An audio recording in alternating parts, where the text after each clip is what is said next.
Assalamualaikum warahmatullahi wabarakatuh.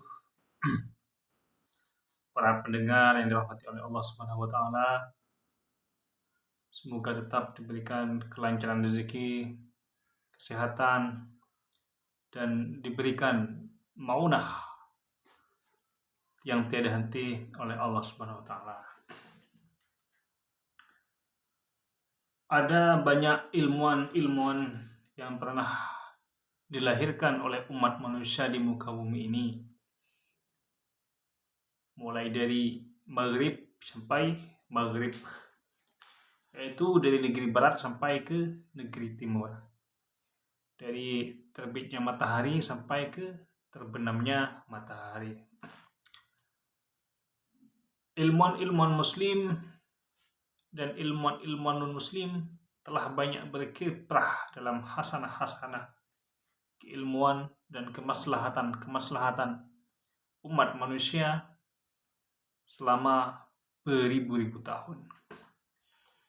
Kita tahu bagaimana peradaban Yunani itu dibangun oleh para filsuf-filsuf seperti Aristoteles, Plato, Thales, Anaximandros, dan lain sebagainya.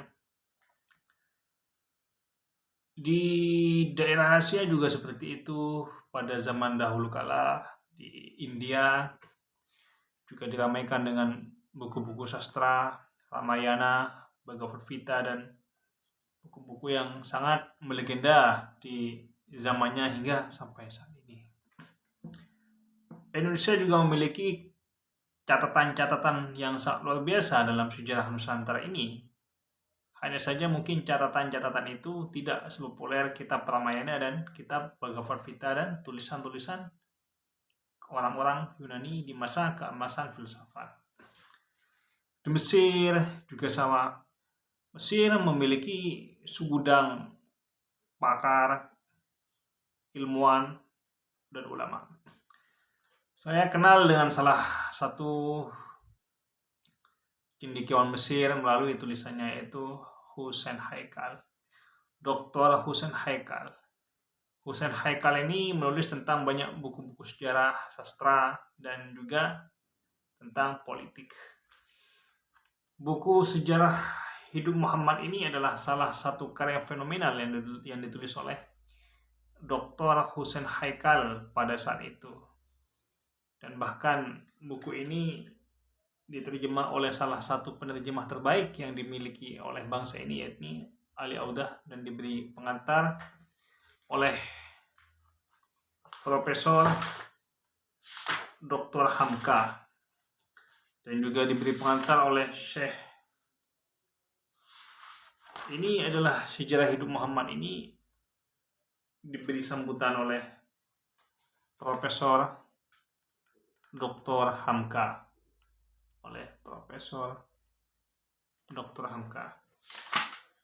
Dan juga buku ini diberi sambutan oleh Syekh Al-Azhar,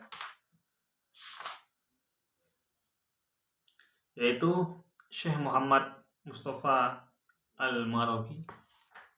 Jadi buku ini adalah bukanlah buku sembarangan.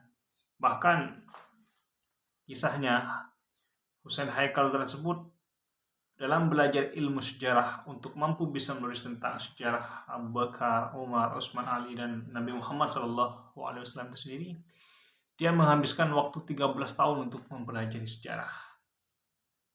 Itu ilmuwan-ilmuwan dahulu.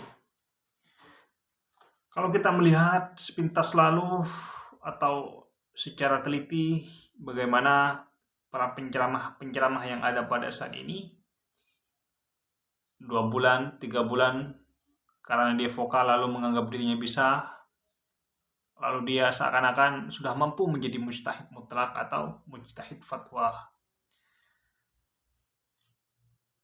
Ada sebuah ungkapan dalam kitab Ta'limul Muta'allim itu yang sangat fenomenal di kalangan pesantren-pesantren.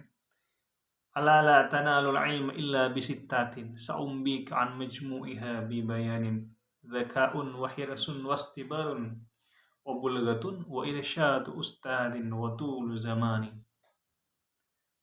Ada syarat untuk orang mampu mencapai ilmu itu. Dzakaun yaitu cerdas, wa hirzun, wastibarun, wa bulghatun, wa irsyadu ustadin. Dan yang terakhir ini adalah ini yang penting, wa tulu zamanin, yaitu masanya itu lama, masanya itu panjang.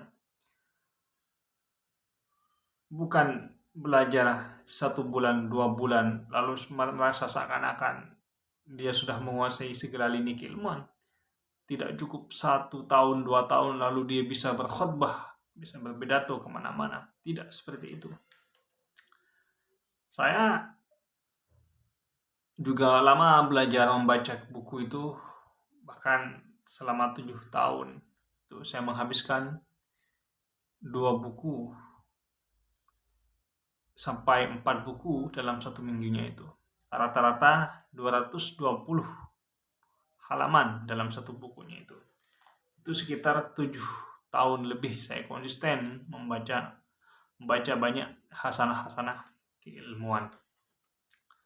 Sama para ilmuwan-ilmuwan yang betul-betul ilmuwan, para cendekiawan-cendekiawan yang ada saat ini memang sama. Hanya saja yang tidak sama adalah orang-orang karbitan.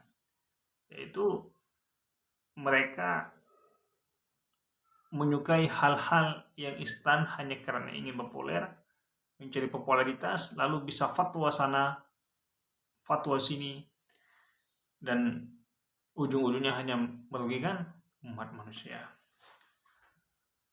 Buku ini sangat menarik sekali kalau kita baca bagaimana Hamka, bagaimana Husain Haikal ini mampu merasionalisasikan banyak aspek kehidupan Muhammad SAW, kehidupan Nabi Muhammad SAW. Walaupun buku ini banyak sebagian guru-guru saya itu yang mengatakan bahwa Husain Haikal ini adalah produk orientalis.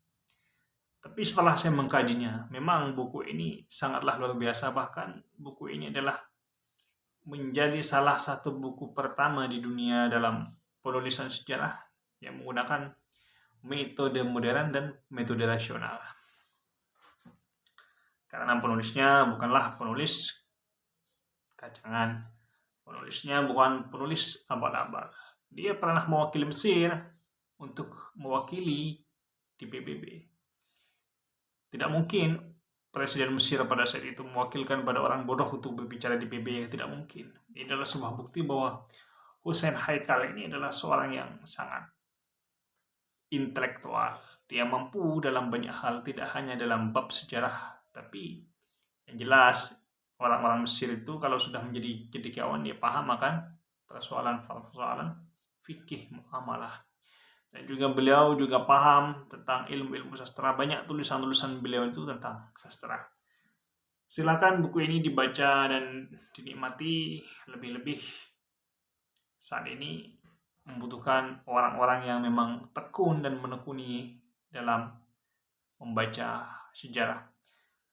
Karena umat Muhammad SAW yang tidak mengetahui sejarah, tidak mengetahui, maka dia tidak akan mengenal secara utuh siapa nabinya itu. Kalau dalam madhab Imam Syafi'i itu, muqallid itu katanya fa inna imanal muqallid walakin indana sahihan athiman bitarkil istidlal. Ya, silakan dikoreksi sini kalau ada kata-kata ini salah. Fa inna imanal muqallid walakin indana sahihan athiman bitarkil istidlal. Artinya begini, walaupun orang muqallid itu imannya itu benar, tapi kalau meninggalkan dalil-dalil, meninggalkan rujukan-rujukan, meninggalkan bacaan-bacaan, walaupun itu betul imannya, tapi dia tetap berdosa karena meninggalkan dalil-dalil. Dia malas untuk mengkaji, dia malas untuk banyak belajar.